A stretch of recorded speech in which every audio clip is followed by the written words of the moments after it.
Modi CIA का agent है। 7 साल वो अमेरिका में ट्रेनिंग करके आया है, तो अमेरिका के पक्ष में तो उसको रहना ही है। जब अमेरिका ने ही उसको ट्रेन किया है, ट्रेनिंग दिया है कि हमारा छोटा सा राज्य आप इंडिया में चलाओ, तो अमेरिका से जब ट्रेनिंग लेकर के वो आया है, जिसको पहले CM बनाया जाता है, फिर अब PM के पद पे उसको बनाया जाता है, तो वो डायरेक्शन उसको वहीं से मिल रहा है कि सरकार को कैसे चलाना है, कैसे वहाँ पे जुल्म करना है, किस तरीके से वहाँ पे टैक्स वसूलना है और वसूल के हमारे पास भेजना है। कि सोशल मीडिया पे ही दौर चालू होता है और सोशल मीडिया पे ही क्रांति खत्म हो जाती है। ऐसा क्यों? ये है कि लोग अपने कंफर्ट जोन से बाहर आना नहीं चाहते। युवा कंफर्ट जोन में, ज्यादा कंफर्ट जोन में जा चुका है और ये देश की बर्बादी का रास्ता है। भाई आपने ये जो तस्वीर लगा रखी है, आपने लिखा है कि मोदी का पैदा होना भी मेरी गलती है। क्या लग रहा है कि मोदी जी हर गलती या हर समस्या जो है प्रधानमंत्री स्वर्गीय नेहरू जी के लिए, बच्चों ने जो सुसाइड किया वो इन्हीं की तो गलती है। एम्स बनाया उन्होंने, IIT बनाया उन्होंने, इसरो बनाया, इन्हीं की तो गलती है। सारी गलती इन्हीं की है। इन्होंने इतनी सारी चीजें बनाई, क्यों बनाई? हम लोगों के लिए। और नरेंद्र मोदी ने हम लोगों को बेवकूफ बनाया। वो तो बढ़िया आदमी है बहुत। प्रधानमंत्री नरेंद्र मोदी कहते हैं मैंने भी तो बहुत सारे काम किए। क्या काम किए मुझे बताइए ना। लोगों की देखिए, एक देश की हालत तब देखी जाती है जब एक आम आदमी की इनकम बढ़ती है, लेकिन आम आदमी की इनकम घटी ही है। अच्छा नहीं हुआ है कुछ भी। जयंती सारी खड़ी हो रही है, सारे कॉकरोच खड़े हो रहे हैं, उनके पेरेंट्स खड़े हो रहे हैं, तो कैसे नहीं फर्क पड़ेगा? पड़ेगा, देना पड़ेगा उनको इस्तीफा। कहा जा रहा है कि ये प्रोटेस्ट सब प्रायोजित है, आयोजित है विपक्ष की तरफ से, कि आम आदमी पार्टी से जुड़े हुए हैं अभिजीत दीप के, तो इसलिए कहा जा रहा है कि ये सारे जो है कहीं ना कहीं प्रायोजित है। नहीं, ऐसा कुछ नहीं है, ऐसा कुछ भी नहीं है। सब अपने अपने लिए खड़े हुए हैं। जयंती के साथ अच्छा नहीं हुआ, पेपर लीक हुए हैं, बच्चे 1-1 साल 2-2 साल पढ़ के नीट किया था और वो रद्द हो गया। उनकी उम्मीदें टूटी है। हमारे को बहुत दुख हुआ। हम पेरेंट हैं, हम देखते हैं हमारे बच्चे कैसे रात दिन एक करके पढ़ते हैं, फिर हमारे को परेशानी होती है। और आप एक चीज़ समझिए, यहाँ पे पेपर लीक हुआ क्यों है, उसके पीछे के एजेंडा को मैं समझाता हूँ आपको। $265 मिलियन अमेरिका ने सैंक्शन किए थे अडानी को सोलर पावर प्लांट इंडिया में लगाने के लिए। अडानी का और जब बिजली विभाग का सामंजस्य नहीं बैठा, उनका कोलैबोरेशन नहीं बैठा, तो कुछ समय सीमा के बाद अमेरिका ने उन पे केस दायर किया अमेरिका की कोर्ट में और उनके खिलाफ अरेस्ट वारंट जारी किया, जिसकी वजह से मोदी ने सरेंडर किया। मोदी अपने घुटने पे आ गया। अभी वो जो 265 मिलियन लगे कि कोई अमेरिका ने नस दबा रखी है भारत की, इस वजह से सब कुछ जो है अमेरिका के पक्ष में करना पड़ रहा है वर्तमान सरकार को, प्रधानमंत्री। देखिए, ऐसा है कि मोदी CIA का एजेंट है। कहता है कि तुम ये करो, तुम वो करो। एक वो रिद्धिमा दीदी थी, वो भी आ गई थी। ठीक है, मैं उनको यही कहना चाहूंगा कि दीदी आप तो युवा की टेंशन लेना ही छोड़ दो, क्योंकि आपके पास सब कुछ सेट है।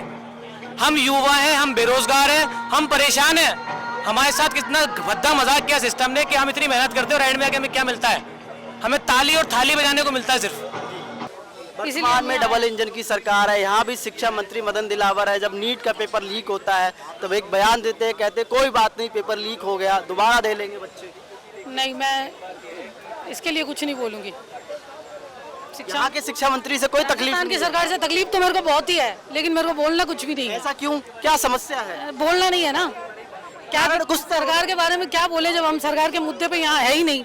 हम तो बच्चों के फ्यूचर के लिए खड़े हैं ना। शिक्षा मंत्री भी तो कहीं ना कहीं बच्चों से जुड़े हुए। जो हेड है धर्मेंद्र प्रधान, उसके खिलाफ बोल रहे हैं। राजस्थान की शिक्षा मंत्री से कोई तकलीफ नहीं है। तकलीफ तो सबसे ही है, इस सरकार से ही तकलीफ है, पर बोल के क्या करना है जब हम यहाँ चुनाव के कोई मुद्दे से ही नहीं खड़े। चुनाव की बात ही नहीं कर रहा, मैं तो शिक्षा मंत्री मदन दिलावर की बात कर रहा हूँ। ठीक है, जो भी है, पर ये अच्छा नहीं हुआ जो ये नीट का रद्द हुआ है। जो ये पेपर आए दिन लीक होते हैं, रद्द होते हैं, ये सही नहीं हो रहा है। आप पहले जो सरकार थी उन्होंने क्या किया, क्या नहीं किया, अपने नई सरकार को मौका क्यों दिया है? इसलिए दिया है ताकि अपन ना पेपरों के बारे में, ये पेपर लीक ना हो, युवाओं को रोजगार मिले। इसीलिए तो अपन ने ये मुद्दा उठा रहे हैं ना अभी आज कि अपना सरकार है। अभी किसकी सरकार है? सरकार से मतलब नहीं, अब मतलब ये है कि पेपर लीक क्यों हो रहा है, हमें पेपर लीक रोकना है, मेन कारण ये है। और देखिए, धर्मेंद्र प्रधान अगर इस्तीफा देना भी चाहेंगे ना, तो नरेंद्र मोदी उनको इस्तीफा लेने देंगे नहीं, क्योंकि वो बहुत ही इगोइस्टिक इंसान है। नरेंद्र मोदी बहुत ईगो भरा है उसके अंदर। ऐसा क्यों कह रहे हैं? क्योंकि भाई वो दिख रहा है, वो प्रेस कॉन्फ्रेंस करते नहीं है। 12 साल में एक भी प्रेस कॉन्फ्रेंस नहीं करी, क्योंकि वो अनपढ़ आदमी है, उसको जवाब देना नहीं आता है। तक धर्मेंद्र प्रधान इस्तीफा नहीं देगा ना, तब तक हम रुकेंगे नहीं। मेरा बस यही कहना है कि हम अभिजीत दीपके के साथ है, जैसा वो बोलेंगे हम वैसा करेंगे, बट हमें अब उसका धर्मेंद्र प्रधान का इस्तीफा चाहिए। अभी मैं अपने फ्रेंड के लिए आई हूँ और अपने ब्रदर के लिए आई हूँ, क्योंकि नीट का पेपर जो लीक हुआ है उसके लिए। और जो इस्तीफा चाहते तो इस्तीफा दो ना। आप इतनी जगह आंदोलन हो रहा है, किस लिए हो रहा है? इसलिए हो रहा है ना, आप इस्तीफा क्यों नहीं दे रहे हो? बहुत सारे लोग कह रहे हैं कि वर्तमान सरकार में ऐसा भी कह रहे हैं कि क्या लग रहा है कि इस्तीफा देने से सिस्टम सुधर जाएगा? लग रहा है बिल्कुल सुधरेगा। जब आपने जेनजी लोगों को आपने कॉकरोच बोल दिया तो हम तो कॉकरोच ही है ना। आप ये देखो कि हर दिन मतलब पेपर लीक होता, कभी किसी का पेपर लीक हो रहा है। लेकिन पुरानी सरकारों में भी पेपर लीक हुआ, बट इतना तो नहीं था। इसमें तो क्या है, यूपी में इतने स्कूल बंद कर दिए, गवर्नमेंट स्कूल बंद कर दिए हैं। योगी आदित्यनाथ जी तो कह रहे हैं कि मैंने सिस्टम सुधार दिया, माफियाओं को ठीक कर दिया है। पता नहीं, मंदिर और धर्म के अलावा कोई टॉपिक ही नहीं है, वो मंदिर मस्जिद और धर्म के नाम पर चल रहे हैं सर। दिनों के मेहमान हैं ये कॉकरोचेस, थोड़े दिन दिखाई देंगे लेकिन उसके बाद नहीं दिखाई देंगे। बच्चों की सालें देखो कैसे गुजर रही हैं, बच्चों की सालें जा रही हैं, है ना, जिनके माँ बाप मेहनत कर रहे हैं। बहुत लोग गरीब घर से होते हैं, वो बहुत पूंजी इकट्ठी करके वो करते हैं, काम करते हैं, अपने बच्चों को पढ़ाते लिखाते हैं। आप उनकी तरफ तो देखना ही नहीं चाह रहे हो। वही दुख तो बता रहा हूँ, ये आज से नहीं है, ये 2013-14 से। मैं तो ये कह नीट नहीं, सारे पेपर आउट होते हैं, सारे पेपर लीक, सारे। ये तो हल्ला मच गया इन जैन जी को, अब पता लगा है। मैं तो शुरू से ही कह रहा हूँ, सब पैसे से बिकते थे, सब बिक रहे हैं। अरे यहाँ चौराहों पर बिकते थे पेपर, और हमने नहीं खरीदे, हमारे बच्चे रह गए, और जिन्होंने खरीदे उनके बच्चे डॉक्टर इंजीनियर बन गए, उनके बच्चे RS RPS बन गए पैसे दे करके। ये तो काला धंधा इनका चल रहा है सबका, अभी कोई नया नहीं है। क्या लग रहा है कि दोनों सरकारों में सिस्टम ऐसा ही है? दोनों सरकारों का सिस्टम एक जैसा। 15 अगस्त सन 1947 को जो आज़ादी मिली वो आज़ादी नहीं है। वो तो आज़ादी नहीं थी, वो तो सत्ता का हस्तांतरण था कि हमारे नियम तुम्हें दे जाते हैं, तुम अब लूटो खाओ। आज़ादी होती तो आज ये देश विश्व का सबसे नंबर 1 का देश ये होता। सत्ता का अगर हस्तांतरण चलता, फिर जो संविधान लिखा गया, संविधान बना, संविधान के हिसाब से जो कानून बने, नियम बने, ये भी सब कुछ वैसा ही कि वैसा ही। मैं तो ये कहता हूँ प्रधानमंत्री शपथ काहे की लेता है, काहे की शपथ लेता है जब आज़ादी है हम, तो ये मंत्री काहे की शपथ लेते हैं? मंत्रिमंडल क्या शपथ लेते हैं? ये शपथ नहीं लेते, शपथ लेते हैं। ये कहते हैं कि मैं जो है जनता का सम्मान करूंगा और जो संविधान के हिसाब से काम काज करूंगा। नहीं करते, बिल्कुल नहीं करते, झूठ बोलते हैं। 93 पेपर लीक हुए, 93 पेपर लीक हुए इस सरकार में, और लगभग 6 करोड़ बच्चे इससे अफेक्टेड हैं। तो उन बच्चों का क्या कसूर था? उनका तो कोई कसूर नहीं था। उन्होंने बेचारों ने मेहनत की, 3-3 साल 2-2 साल की प्रिपरेशन थी उनकी, और फिर पेपर लीक हो गया। उनका क्या दोष था इसमें? उनको ना ही कोई है कि इतने बड़ी तादाद में प्रोटेस्ट हो रहा है, सीजेपी का कुछ असर दिखाई देगा? धर्मेंद्र प्रधान इस्तीफा देंगे, ऐसा लग रहा है? क्या सीजेपी का असर दिखाई दे या ना दे, लेकिन सीजेपी बात तो आपके फायदे की कर रही है, स्टूडेंट के फायदे की कर रही है, वो कोई अपने घर की बात तो नहीं कर रही है। सीजेपी आपके मुद्दे उठा रही है, जो मुद्दे ज़रूरी हैं उठाना इस समाज में।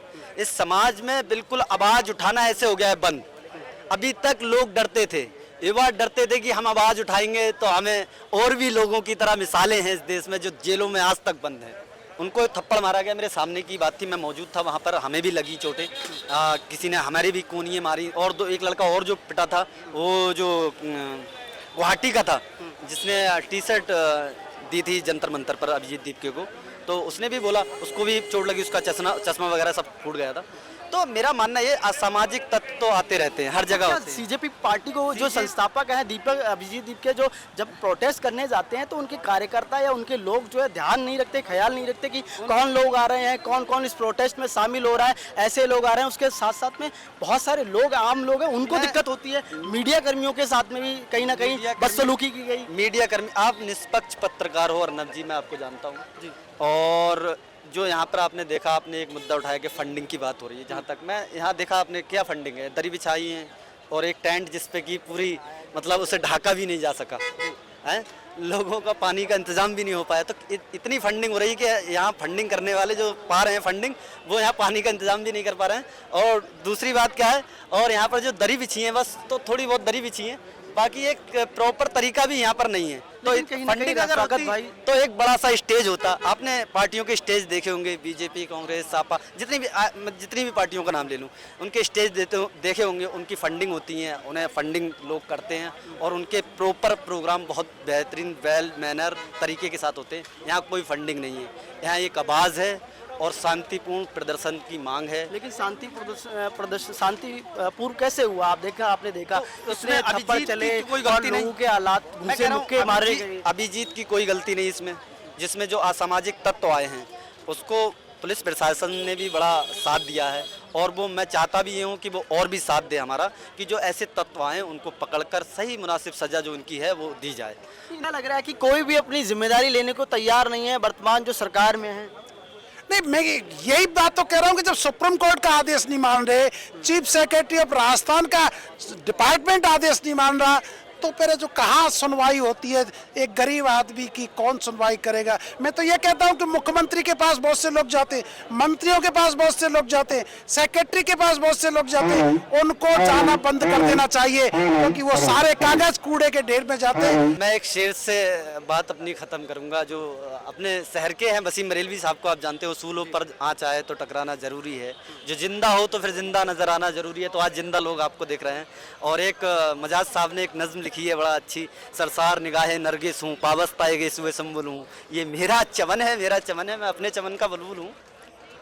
बस, थैंक यू। ठीक है, ओके, शुक्रिया। तो देखिए हमारे साथ थे रिफाकत भाई जो कि बरेली उत्तर प्रदेश से आए थे और शहीद स्मारक पर जो सीजेपी का प्रोटेस्ट था नीट के खिलाफ, वहां पर जो है उस मंच के साथ में थे और अभिजीत दीपके के साथ में। इसके अलावा अगर हम बात करें लखनऊ में प्रोटेस्ट हुआ तो वहाँ भी मौजूद थे।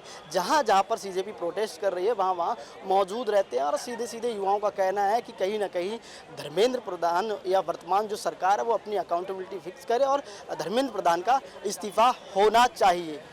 सहयोगी कैमरामैन राजेंद्र शर्मा के साथ मारव सिंह, पॉलिटिकल पंचायत, जयपुर।